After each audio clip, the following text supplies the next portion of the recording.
কিছুটা কমেছে শীতের তীব্রতা, তবে উত্তরাঞ্চল কাঁপছে এখনো। বিস্তারিত জানাতেন যুক্ত হচ্ছেন আমাদের সহকর্মী হায়দার আলী সরকার, তিনি রয়েছেন পঞ্চগড়ে। সরকার, হায়দার আলী, শুভ সকাল আপনাকে। পঞ্চগড়ের পরিস্থিতি কেমন দেখছেন একটু জানাবেন।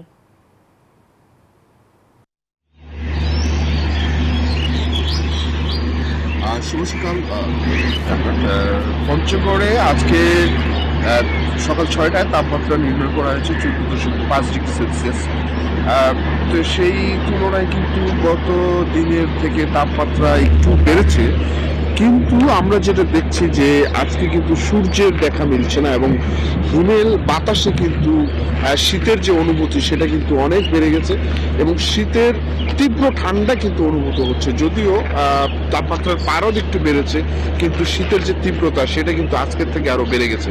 এই কারণে বেড়ে গেছে যে সূর্যের দেখা মিলছে না এবং রোদের কোনো রোদ উঠবে কি উঠবে না এটা নিয়ে কিন্তু একটু সন্দেহ রয়েছে। কারণ গত কয়েকদিন আমরা লক্ষ্য করলাম যে ভোর 5টা, 5:30, 6টার দিকেই আসলে সূর্যের দেখা মেলে, কিন্তু আজকে কিন্তু দেখা মিলছে না। আবহাওয়া অফিস আমাদেরকে জানিয়েছে যে আকাশে মেঘ রয়েছে, মেঘের কারণে কিন্তু সূর্যের দেখা মিলছে না এবং উত্তরের হিমালয় থেকে বয়ে আসা যে হিমবায়ু সেটা কিন্তু বয়ে যাচ্ছে এবং এই হিমবায়ুর প্রভাবে কিন্তু ঠান্ডার প্রকোপটা আরো বেড়ে গেছে এবং সাধারণ যারা খেটে খাওয়া মানুষ আজকে কিন্তু তারা একটু জুবুতুবু হয়ে পড়েছেন এবং তারা কিন্তু এই যে বাতাসের কারণে হাড় কনকনে একটা শীত অনুভূত হচ্ছে, এই শীতের কারণে কিন্তু তারা ঠিক মতো আজকের থেকে কাজে যেতে পারছে না।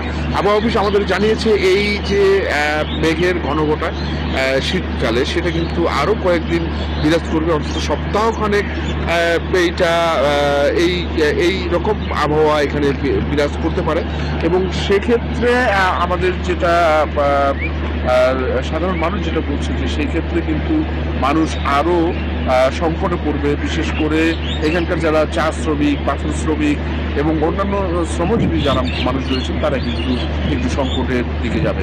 তো এই ছিল আমার কিছু সর্বশেষ। আমরা ফিরে যাচ্ছি স্টুডিওতে। জানালাম হায়দার আলী সরকার, ধন্যবাদ আপনাকে।